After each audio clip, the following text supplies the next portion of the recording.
Pour la prochaine heure, vous écoutez Samedi de lire avec Amélie Boivin-Enfield. Bonjour tout le monde, à l'émission Samedi de lire et aujourd'hui je reçois l'auteur Victoria Hislop. Bonjour Madame Hislop, vous allez bien? Oui, très bien, merci. Et j'ai envie de vous présenter mes auditeurs. Alors vous êtes diplômée de littérature anglaise à Oxford, vous avez travaillé dans l'édition et les relations publiques avant d'être écrivaine et votre premier roman, L'île des oubliés, a connu un succès international. Vous avez remporté le prix des lecteurs du livre de poche, ça s'est vendu à plus de 2 millions d'exemplaires. Et ce que je lisais en préparant l'entrevue, c'est que vous avez rejeté des offres d'Hollywood pour faire justement ce film-là. Et finalement, ça a été adapté par la télévision de Grèce et ça a connu vraiment un très très bon succès, là. Oui, c'est ça. Il y avait 25 épisodes. C'était un grand succès, formidable. Chacun était comme un film. Beaucoup mieux, à mon avis, qu'un film d'Hollywood, peut-être. Et est-ce que vous avez justement collaboré avec l'équipe qui a fait la série? Oui, bien sûr. J'étais en Crète presque pour deux ans. J'ai travaillé avec la femme qui a écrit les mises en scène, je crois qu'il s'appelle. J'ai écrit les chansons qui étaient dans le serial. Beaucoup de choses. Et j'ai choisi beaucoup d'acteurs parce que j'avais de grandes opinions. Qu'est-ce qui va jouer le médecin, les lèpres, tout ça. Donc j'ai pris un grand rôle. Et c'était en grec? Oui, c'était tout à fait en grec, oui. Est-ce qu'ils ont l'intention de la traduire pour que les gens, autant les anglophones que les francophones, puissent voir cette série-là? En quelques pays, on a fait les surtitres. Sous-titres? Mais pas à ce moment à Canada, malheureusement. Ah, d'accord. On espère que ça s'en viendra ici. Et vous avez aussi également lancé Le fil des souvenirs en 2013, Une dernière chance en 2014, et là, vous lancez La ville orpheline, qui a été publiée il y a à peine quelques mois ici au Canada. Oui. Ça déroule de nouveau en Chypre, dans une très petite île dans la Méditerranée. Que je décris l'histoire qui se déroule à Famagouste, qui était comme un paradis, une station balnéaire où est allés tous les fameux et les riches du monde pour leurs vacances.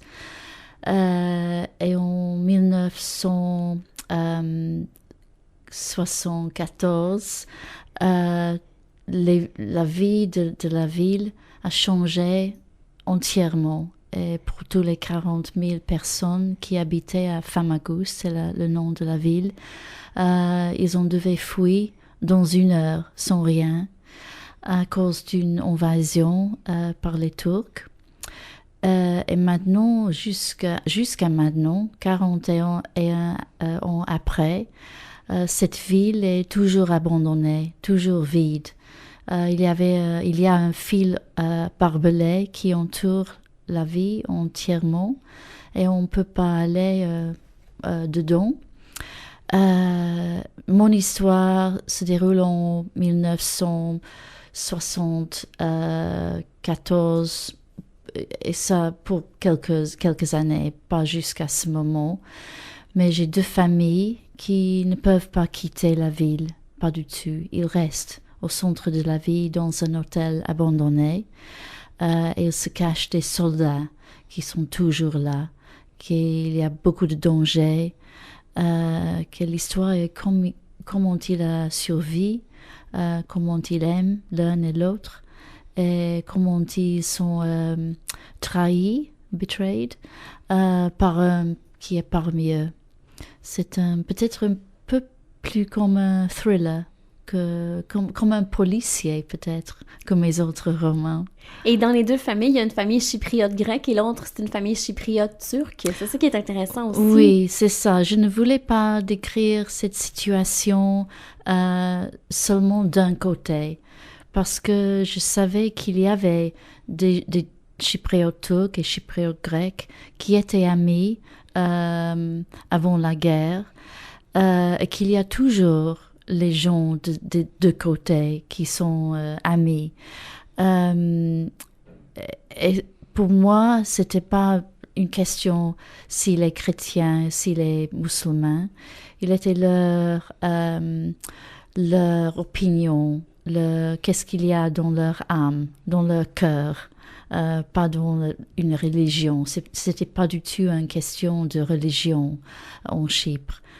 Et maintenant, la situation a changé un peu en Chypre. Il y a plus de Turcs qui ne sont pas chypriotes turcs, mais maintenant ils habitent en Chypre parce que le gouvernement en Turquie voulait avoir plus de Turcs dans cette île. Donc, comme un problème politique, c'est plus compliqué maintenant. Mais dans mon roman, c'est un roman où je décris une guerre, mais au milieu de la guerre, il y a des gens, les femmes, les enfants. Beaucoup d'entraide. Oui, et pour eux, c'est pas une question de haine, de guerre, c'est une question de survivre. Et pour survivre, l'amour, la paix, c'est mieux. Et vous avez habité justement dans cette petite île-là, dans les années 70, quand Ah vous oui, étiez oui, étudiante? bien sûr. Je me souviens très bien ce qui est arrivé. J'avais 14 ans quand la guerre est arrivée. Et je me souviens très bien comme chaque jour dans nos journaux, cette histoire, c'était sur la première page. Je me souviens bien les modes, la musique, l'atmosphère partout en Europe pendant ces années. C'était une période où la vie était très légère. C'était, pour moi, j'étais teenager. Je suis allée en Grèce pour la première fois dans les 70. Et pour nous en Angleterre, parce que nous avons une grande relation avec Chypre, c'était très très compliqué, très difficile, parce que peut-être cette petite guerre dans une petite île, peut-être il devenait une grande guerre entre la Grèce, entre la Turquie, entre les États-Unis et l'Angleterre, et tout le monde avait peur. C'est vrai. On avait peur que ça dégénère. Oui, parce que c'était pas loin d'une guerre mondiale, et on voulait le paix dans ces jours-là. Donc on a peut-être abandonné le Chypre, parce que c'est un coin d'Europe. Et il y a toujours les soldats étrangers, les soldats turcs, qui sont toujours en Europe. C'est un crime, en fait. Mais on n'a pas fait grand-chose parce qu'on a peur d'une guerre, comme on a peur aujourd'hui d'une guerre. Et pourquoi avoir décidé justement de parler de cette guerre-là qui s'est passée dans les années 74? Pourquoi j'ai parlé? Je voulais parler. De ça dans l'ouvrage? Parce que j'ai beaucoup des amis en Grèce qui sont de Chypre. Ils sont chypriotes grecs. Et beaucoup de fois, ils ont parlé de ce qui est arrivé dans leur île parce qu'ils ont dû quitter. Ils ont parlé avec une haine des Chypriotes turcs. Et pour moi, j'avais une suspicion. Je crois peut-être il y a un autre côté de l'histoire. Peut-être c'est pas seulement noir et blanc. Et un jour, je suis allée en Chypre et j'ai rencontré quelques Chypriotes turcs pour la première fois. Et j'ai écouté leur histoire et ce qu'ils ont perdu beaucoup aussi. C'était pas très simple. C'était une situation qui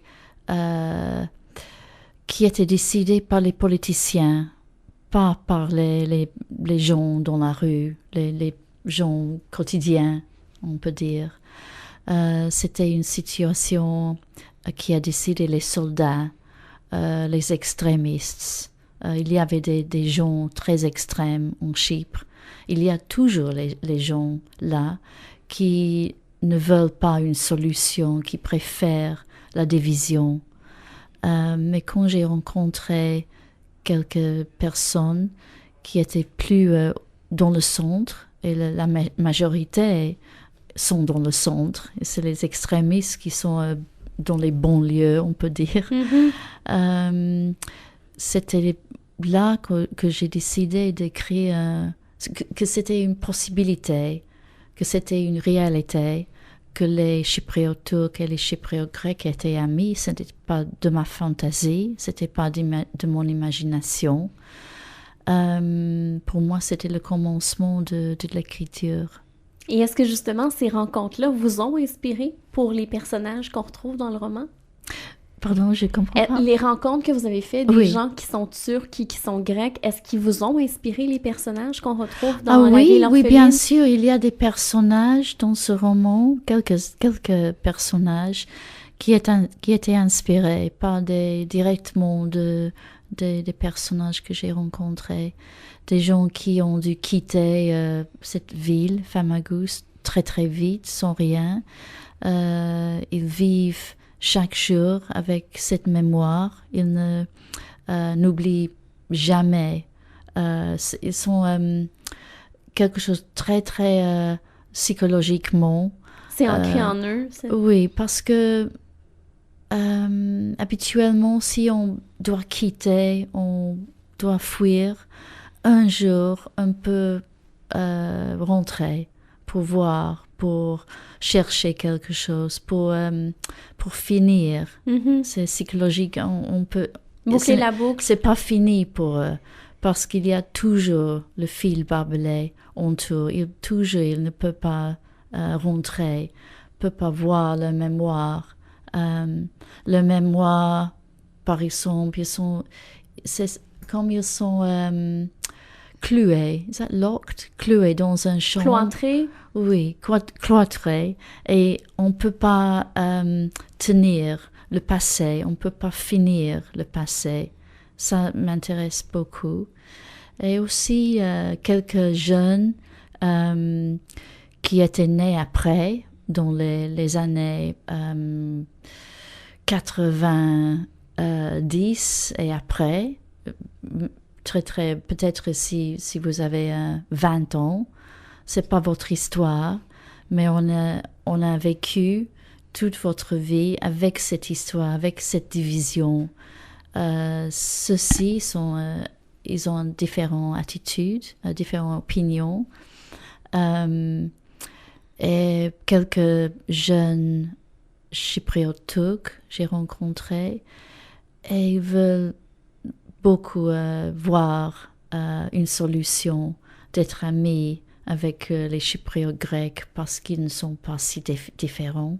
Ils ne sont pas de notre planète. Ils vivent très proches. Il y a une ligne qui sépare une cité, le plus grande cité de Chypre. C'est une moitié, c'est chypriote turc, l'autre est chypriote grec. Il passe entre les deux parties très facilement, mais il y a un border. Un mur? Oui, il faut utiliser le passeport pour entrer dans l'autre côté. Que c'est pas normal. C'est pas normal du tout pour tout le monde là. C'était une île très belle. Maintenant, c'était ruiné par la guerre. En quelques jours. C'est un problème qu'on n'a pas trouvé jusqu'à maintenant une solution, mais il faut, parce que c'est un microcosme. Si vous me permettez, Madame Islop, on s'arrête et au retour, on continue de parler de La Ville orpheline. Ah oui.